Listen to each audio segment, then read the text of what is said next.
everyone, and welcome back to my channel. If you are new, my name is ICIE and I am so happy to have you here. If you are new to my channel, hello. I am a legal assistant. I currently live in San Diego and I make legal assistant videos, but I also like to sprinkle in a little bit of lifestyle vlogs and also sit down videos such as this one. And today I have a glass of rosé. We're just gonna be sitting down, having a heart-to-heart about this past year.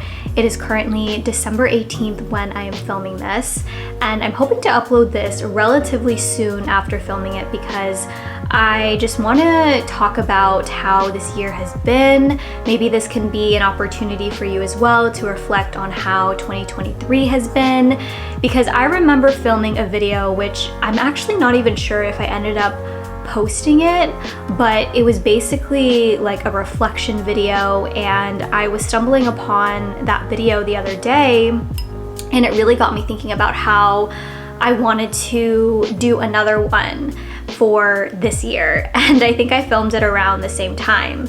Interestingly enough, in that same video, I remember saying something along the lines of, I hope by the end of this year, I am proud of the person that I become or the progress that I have made, something to that effect. And that specific line, even though I said it a year ago, almost a year from this day, really got me super reflective about how this year has been. And so I just wanted to have a very vulnerable video with you guys. You guys know, if you've been watching me for a while, that these sit down videos are an opportunity for me to, shed some layers and just speak from the heart. I did journal the other night about roughly what I wanted to talk about, and my 2023 reflection, I broke down this year in the different seasons, and I sort of categorized them in different areas of my life, and I chose a word that I think best reflected what that month or what those few months meant for me. And so I wanted to talk about it and also talk about my intentions for 2024. So yeah, sit back, relax, have a glass of wine with me if you want, or if you don't drink alcohol, maybe have some hot chocolate, because this is gonna be a chatty video. I'm not sure how vulnerable we're gonna get. With that said, I'm gonna take a sip and let's reflect. One thing that I feel is really important for me to say out loud is that I really look at 2023 as my pivot year. And what I mean by that is that it changed me in some of the best ways. It made me grow, and I confronted a lot of past demons, a lot of past traumas, my attachment style. It was my first year being fully single and not in a committed relationship since getting out of my almost 4-year relationship. It was my first time really experiencing living alone as an adult. Even though I had lived on my own in college, I always was used to having someone there. And then pretty soon after college, I lived in with my boyfriend at the time, and I didn't expect that transition for me to be so difficult at first. And man, if I could go back to the person that I was a year ago or even 6 months ago, I would have so much to tell her. I just want to give her a big hug for just making it through and surviving and learning so much. And yeah, there's just so much to talk about, but I guess I just kind of wanted to start with that and saying that 2023 really was my pivot year. I really feel like it's the year that I dealt with a lot of heavy things. I dealt with grief for the first time in regards to someone who was really close to me. I lost my grandpa. We knew for a while that he was not going to be here with us for a very long time, so it was expected. But I think just grappling with that, and I remember the phone call, it was in January, and I was sitting on the couch. I remember it very vividly. I had just finished work. I think it was around 5:30, and my dad called me, and I could tell from the tone in his voice that something was wrong.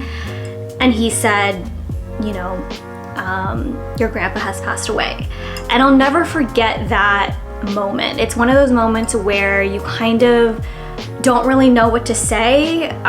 You see it in movies and you hear it from other friends and family members who have experienced death, but when it actually happens to you and you are receiving that news, it's a very out-of-body experience. You kind of are at a loss for words, or at least that's how I felt in that moment. So I remember that, and within that same month, I had also, my boyfriend at the time had officially moved out, so I was physically alone in my apartment. And I just remember that first month, those first 3 months of the year were brutal. If you guys have been with me for a while, then you know I actually, before I went back to the law firm that I work now at, I was at a court reporting company. I was a resource manager. If you guys remember those videos, I did a few work vlogs, and I don't know if you could tell from those videos, but I was miserable. I was really low and in a very negative headspace. Like I said, I just lost my grandpa. I just got out of a breakup. I was dealing with the transition of living physically alone for the very first time as an adult, and it was just a hard first few months to the year, I would say. And I would say I had never felt so lonely in that period of time. I remember a lot of late nights crying. I remember calling my parents, my mom, probably 3 to 4 times a day because I was so sad and I was just so lonely. That's really the best way that I can describe how I felt in the first 3 to 4 months, because I was so used to this relationship that had been such a huge part of my life and my daily routine. And I would say I kind of had a delayed reaction to it, because I remember while it was happening and I knew he was gonna move out, I was so busy with this new job, which I ended up resigning and going back to the current law firm that I work for now. If you guys don't know the whole story, then you can look at my past videos for the full context. And I think in my head, I was like, you know, I know it's gonna be hard, but I wasn't expecting it to hit me that hard. And yeah, it was just brutal. I just remember having so much anxiety. I don't know if you guys remember, but there was a vlog that I posted where I showed a little bit of what having an anxiety attack felt like for me. And it was really hard. So that was basically winter. And the way I like to encapsulate winter, or the first 3 to 4 months of the year, is the unraveling. It's really where I had the breakdowns, I had the crying, did some choices that I, in hindsight, honestly wouldn't do again. Let's just keep it at that. I engaged in behaviors and went to people to fill this void that I was really feeling. But going through that, I think was the start of confronting a lot of really deep wounds and just attachment, an anxious attachment style that I think I had always known that I had, but it didn't come up so vividly and clearly in my life up until that moment. And that's what I would say the first 3 months of the year were like for me. Okay, now let's talk about spring. So spring is where things started to slowly get better. I remember I knew 3 months into the new job that I had taken on, I knew that I was not happy. I hated it, it was stressful.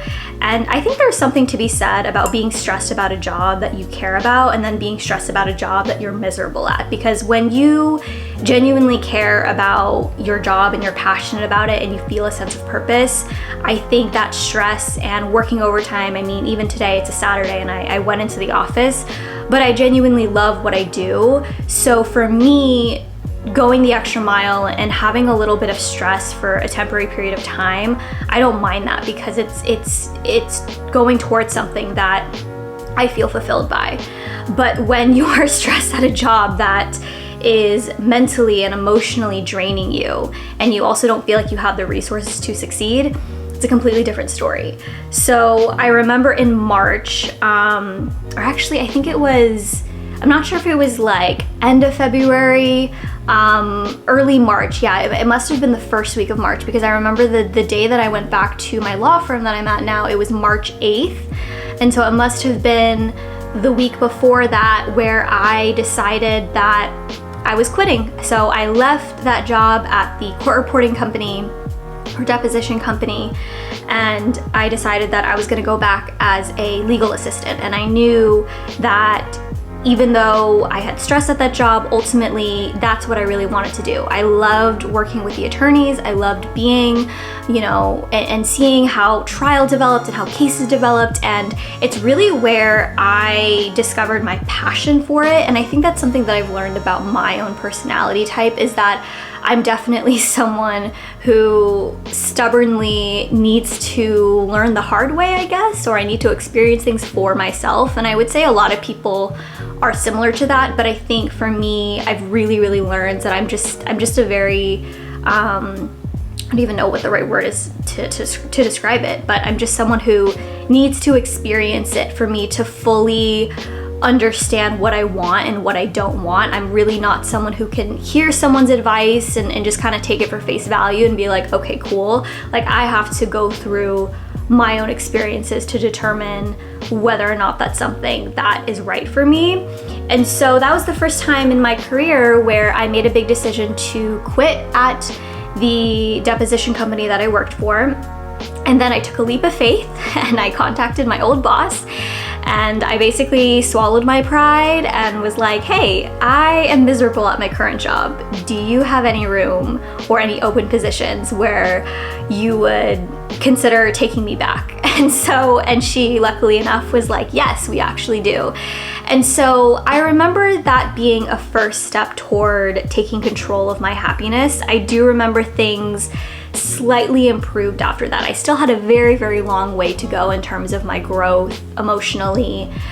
There were still very hard moments I remember going throughout spring and into the summertime, but quitting from that job that I was miserable at and then just being honest with myself, I remember being really happy about that. I remember feeling a weight off my shoulders. I just remember feeling like, okay, we still have a long way to go, but this is the first step in the right direction, basically. So I put in my 1 week notice, and then that following week I went back to my law firm, which I'm very happy at right now. And I went back on March 8th. So just to kind of recap, because I know some of you may be new viewers, but I'm a legal assistant. In the beginning of the year, I left that job, and then I ended up coming back to the law firm that I work for right now. So there was a little bit of a break. And I think spring is where I'm a little bit hesitant to talk about this, because I don't really talk about my dating life. Oh, one thing as well that is significant about springtime is that was the time that I also decided that I was gonna go back to therapy. I had made the decision towards the end of leaving that job, because I was let's just be real, I was definitely depressed and had symptoms of that because I had dealt with depression before, and I knew what depression looked like for me. And so I had decided to go back into therapy. I had made that decision, and I was seeing my therapist, who honestly was amazing, and I thank him every single day, and I'm so appreciative that I went back to him, and it was the best experience that I had with therapy. It was one of those times where I really committed to the deep healing work, and I made a promise to myself that I'm going to be honest with him because I have nothing to lose. So I'm really going to show up to therapy sessions and be vulnerable with him. I'm going to tell him exactly how I feel, exactly what I'm going through, all of the ugly parts about myself that I try to hide or push down. I was going to lift that veil and just let him see all of it. And so that was a very important step towards my healing, was going back to therapy. What I was talking about earlier about my dating life. it was the first time. One thing that I'll say, because you know, I don't really like to talk about my personal life, especially when it comes to dating. I think that's just a boundary for me that I like to keep private. But one thing that I will say about that is the springtime was where I experienced what it was like to date in this modern world, which was definitely an experience. I learned so much. And the only thing that I can say about that is my friend, she told me this. She said, what did she say? She said, give what you receive. I don't know if that's exactly what she said, but basically she was saying that don't invest in people and don't put your effort and time into someone who isn't willing to do the same for you. And that was a concept that I really had to learn the hard way, giving my time to people, people who ultimately didn't align with me or my values. But at the time, you know, I didn't understand who I was. I didn't really have a full idea of who I was as a person. So when you don't know who you are and you're very unsure of yourself, it's very easy to fall into people or to get distracted in trying to feel validated by other people, whether it's the opposite gender. And I sort of fell into that a little bit when I was experimenting dating for the first time as a young woman in this day and age. So that was a time for sure. It taught me so much about myself, what I wanted, what I really wanted my next relationship to be like. It was so valuable to me. So there are definitely moments where I look back and I cringe and I'm like, what were you thinking? Like, why would you ever give your time of day to this person? But I was learning and I was going through it and I was processing and going through those emotions. And I think that's something too that towards the end of this year, I've made peace with the past version of myself, let's say 6-7 months ago, in terms of the decisions I made. If, you know, I definitely wouldn't make those choices now, knowing what I know and having the growth that I've been through, but I can give myself grace and know that I wouldn't have the knowledge and clarity that I have now, and I wouldn't have the respect that I have for myself now had I not gone through those experiences or cringeworthy dating experiences. So I've made peace with the fact that all of those mistakes, quote unquote, were helping me along the way to become the person that I am now. And I can confidently say that I like the person that I am now versus the person that I was in the beginning of the year. And I think that is a good testament to the growth, and at least I could say that. Okay, so that was spring, which I like to call the pivot, because that is where I went to therapy. I was really confronting those traumas and doing the deep healing work. Like, that was the start of the healing. We get into summertime. So summertime, I would say, is where things started to take an uphill turn. It's where I discovered the value of community. I remember this time of the year was a blossoming phase for me in terms of my friendships. I met a lot of really cool people and was starting to make really cool connections at work and outside of work. And it was the first time that I feel like I found a community, and the friendships that I did have started to strengthen. And that's something that I was really grateful for, because, you know, in the beginning of the year, I had dealt with so much loneliness. So I think God, which I'll get into my rediscovery of God and my relationship with Him later down in this video, but it was something that I look back on and I feel like He really knew that I needed a community at that time. I needed people to lean on, and I got really close to certain friends. I got really close to work people. So that was a very healing experience for me. And I think it healed parts about me when I was younger where I felt like I didn't always have a community or a stable set of friends. I felt like those friendships during the summertime really solidified. And it's also some of my favorite memories. I remember I went to Hawaii, which was really fun. That was my first time going to Hawaii. We went on a family trip during the summertime in July.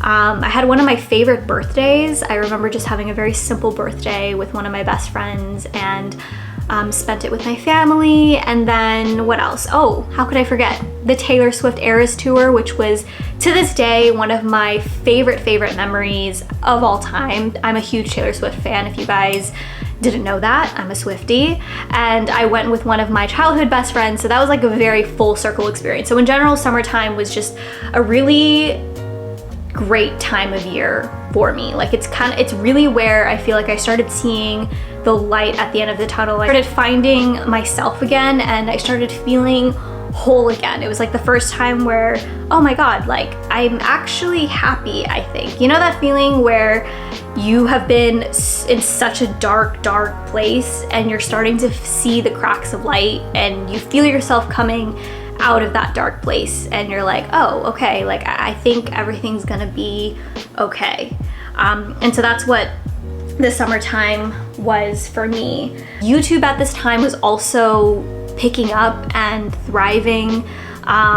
It was, I can't remember the exact month that I hit 1,000 subscribers on YouTube. I'll have to go back, but I do remember it was around summer or fall where I finally hit 1,000 subscribers, which was one of my big goals for 2023, which I didn't actually have a lot of goals for 2023, and I'll get into that a little bit later and why I didn't. But that was one of my goals, and so that was a huge moment, a huge achievement for me. I remember that day where I hit 1,000 subscribers, and it was like, wow, like, you know, I could see the growth. And even though now I still have a relatively small community of people, but just seeing those numbers and seeing that something that I built from the ground up was moving towards a positive direction, and I was succeeding at it. And this was the first time where I had put my heart and soul into something, and I was really seeing the fruit of my labors come into fruition. That was a very cool experience. And so the summertime for me overall was really good. It was where I started getting into the groove with work. YouTube was picking up, and yeah, it was just overall a really great time of year. And then we get into the fall time. So the fall is where I wrote down things started to fall into place. There was a period of time where I was also transitioning from a different department at my work, and it was a little bit of a stressful time for me. And I remember feeling so confused and a little bit frustrated with the way things were going at work, just because of different things that I was dealing with behind the scenes. And I remember there was a day where I sat down in the park by my apartment, and it was this gorgeous sunset, like one of those sunsets where the colors are all pink and orange, and it was just like a painting. And I wrote in my journal, I took my journal with me, and I felt the presence of God, which is the first time that's happened for me. I grew up Catholic, but I wouldn't say growing up I was very religious. I didn't even really know if I had a relationship with God. I just kind of knew it was something that my family, you know, raised me with, but it wasn't something that I feel like I had a personal relationship to Him. But in that moment, and I was going through, like I said, a little bit of a frustrating time with my career and how things were going at work for one reason or the other. And I felt at peace. I just felt like things were gonna be okay. And that was a really pivotal moment for me, where I had so much doubt and so much uncertainty, and I just sat there in this green belt, like in the middle of the park during this gorgeous sunset, and I was overwhelmed by this feeling of calmness and peace. And for me, that's what I describe my relationship with God as. It's letting go, it's releasing control of the outcome and having to control you know, how things are going to come out, or releasing control of your expectations. And I just felt like, okay, things are gonna be okay. You're gonna be okay. And after that moment, I want to say like a week after that, or maybe 2 weeks after that, that's when I got my promotion at work. And you know how they say it, you know, hindsight is 20/20. And then all of the frustration and all of the, you know, back and forth I was dealing with at work, it made sense. Like I knew that, you know, this is the reason why I was told no at work at first, because there was a better opportunity for me. And it ended up really working out because I'm so happy where I'm at now, and I really feel like my skills and my strengths really play into the current role that I'm in. And if you don't know that, I am a senior onboarding legal assistant, so I help accept our clients and I help with the initial onboarding process for the new clients and cases that we take on. That's essentially what I do. I wanted to share that quick anecdote because finding my relationship with God is something that I do think about in 2023, and it's actually something that I want to explore more in 2024, maybe even finding a church and finding what that community looks like. But 2023 is the year that I would say I started to develop my relationship with God, and it was the first time that I found him in my own terms, because something that I feel like people my age in their young 20s, they could feel like religion or spirituality is like forced upon them based on, you know, how they were raised, or just because their parents have a certain religion, and so that can kind of repel them or make them distant toward finding their own relationship with religion. But it was the first time that I had found my relationship with God. Really felt very empowering to take control of that narrative and to know that it's not just because of my parents or any outside influence that I have this faith in something higher than myself. It was very comforting to know that. It felt like coming home. And I think that is a huge theme in this year, and that really defined my healing process, is just coming home to myself. And then we get into finally winter, which I already touched on this, but I wrote down winter as coming home to myself. There is a great poetry book that I read, I think it was around the summer or springtime, and I'll leave her Instagram account down below because I do follow her on Instagram. She writes beautiful poetry and prose. Her name is Deja, and I ordered a book, and one of her books recently that she published was Coming Home to Myself, or Coming Home, and her work just really helped heal me. And Coming Home to Myself is really how I like to describe the last few months of this year, and just taking everything that I've learned, everything that I've been through, every struggle that I've been through, all of the tears and the crying, and I've come to a place where I am genuinely at peace, and that feels so good to say. You know, I'm not gonna sit here and lie and pretend that I don't struggle with loneliness sometimes, or I don't feel pressure from society about being single, or whatever that means. But I could say from an overall perspective and from where I started in the beginning of this year, I am happy. And I'm not happy because of a certain person or because of, you know, a relationship. It feels so empowering and fulfilling to say that I'm happy on my own terms. I'm happy and fulfilled from my career, from YouTube, my creative projects, from things that I've built and that I've poured my heart and soul to. And that's such just an amazing feeling. And I think if I were to talk to the version of myself a year ago, I would just say, be gentle on yourself. You're gonna grow so much, you're gonna learn so much, but you're also going to know so much more about yourself, and it's all gonna be okay in the end. My camera overheated, so I had to let it cool down for a few minutes, but I do want to wrap up this vlog, or this video, hopefully very soon, because I know it's very long. So where does that leave us? For 2024, I feel like it's my comeback year, you know, for lack of a better words. In the beginning of 2023, I didn't have a lot of hard, you know, set in stone goals that I wanted to achieve for myself, and I did that purposely because I knew I was in a very fragile and vulnerable state, and I knew that the first few months I just needed to survive. I just needed to get through it.